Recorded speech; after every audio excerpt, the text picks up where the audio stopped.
Hello friends, कैसे हैं आप लोग। फ्रेंड्स, मैं आशा करती हूँ आप लोग सही होंगे। देखिए, हम लोग कई दिनों से कुछ हिंदी व्याकरण के बारे में पढ़ रहे हैं और नई नई चीज़ें जान रहे हैं। उसी प्रकार आज कुछ नई चीज़ लेकर मैं आई हूँ आप लोगों के लिए। ये है अनुच्छेद लेखन। अनुच्छेद का अर्थ क्या है?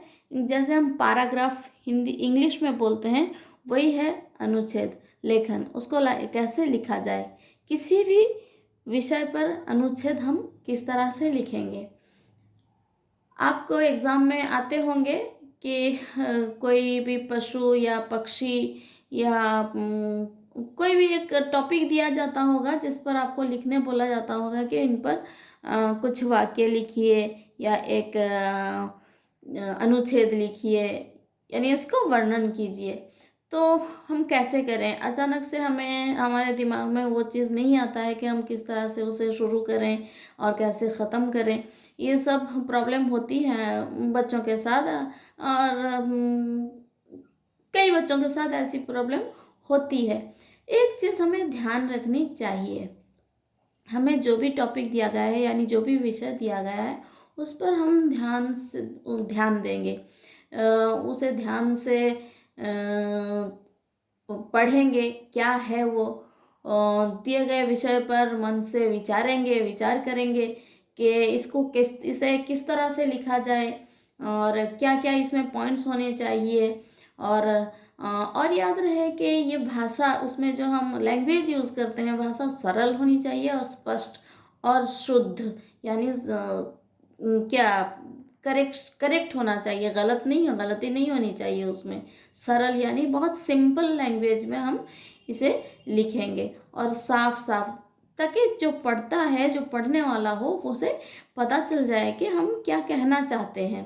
और वाक्य क्या बहुत लंबे लंबे नहीं लिखेंगे, छोटे छोटे वाक्य होने चाहिए। वाक्यों का आपस में तालमेल भी होना चाहिए, यानी कि हम एक वाक्य एक तरह का लिखे और दूसरा वाक्य जो एकदम से शुरू करेंगे वो बिल्कुल उससे अलग हो, ऐसा नहीं होना चाहिए। और ये क्या, एक एक जैसे वाक्यों को ना दोहराएं, यानी एक जैसे जैसे देखिए, सब आम के बारे में हम बोल रहे हैं या लिख रहे हैं। आम एक फल है। आम, फिर दोबारा उसे हम फिर लास्ट में लिखेंगे आम एक फल है। मुझे आम अच्छा लगता है, आम बहुत मीठा है। आम बहुत मीठा है, मुझे आम बहुत अच्छा लगता है। इस तरह से हम उसे नहीं दोहराएंगे। इसी तरह से हमें कुछ छोटी छोटी बातें हैं जिसको ध्यान में रखने से हम जो अनुच्छेद लिखेंगे वो बहुत ही सुंदर होंगे और सबको पसंद आएंगे, यानी पढ़ने वाले को, यानी आपके टीचर को पसंद आएंगे और आपको अच्छे मार्क्स भी मिल सकते हैं। और इसमें आपके लिखाई पर बहुत ध्यान दीजिएगा, जैसे इसके स्पेलिंग यानी वर्तनी, मात्रा वगैरह पर ध्यान देना चाहिए। और कोई भी विषय आपको दी गई हो उस पर आप विचारेंगे। और हाँ, और एक खास बात है कि आप उस पर क्या, देखिए, जब अभी मैं आम की बात बता रही थी, सबसे पहले आम सुनने से जो शब्द आम सुनने से आपके मन में क्या आता है कि ये एक फल है। चलो, इसमें से पहले फल, उसमें से एक हम सेंटेंस या वाक्य बना सकते हैं। इसका टेस्ट कैसा है, यानी इसका स्वाद कैसा है, वो भी हमें पता है, तो उसके साथ भी हम वाक्य बना सकते हैं। और दूसरी फिर है, ये कब पाई जाती है, कौन से मौसम में, वो भी हम लिख सकते हैं। और इसके रंग कैसे होते हैं वो भी लिख सकते हैं।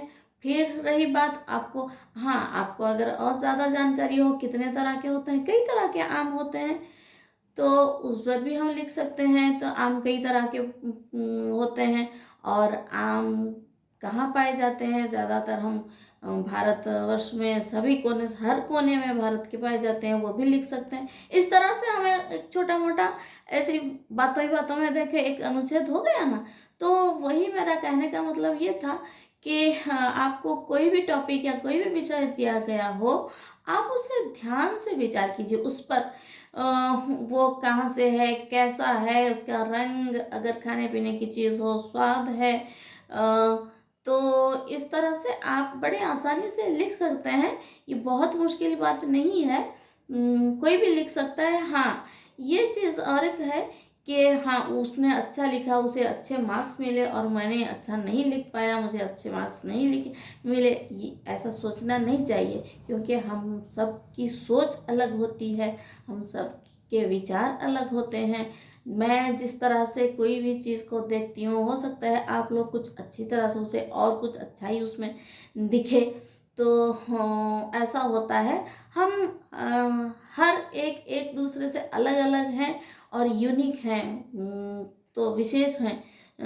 तो ऐसा कंपैरिजन बिल्कुल नहीं होना चाहिए, ये मैं अनुरोध करती हूँ। तो ये थे कुछ टिप्स, यानी आपको कुछ रूल्स एंड रेगुलेशन बता रही थी मैं। हम लिखेंगे, एक अनुच्छेद लिखेंगे। तो अगले वीडियो में मैं एक आपको अनुच्छेद लिखकर उसका सब बस सिंपल एक सैंपल सा आपको दूंगी। मुझे आशा है कि आप उसको पढ़कर या सुनकर भी आप अपने मन से कुछ और भी जोड़ सकते हैं और बहुत ही बढ़िया लिख सकते हैं।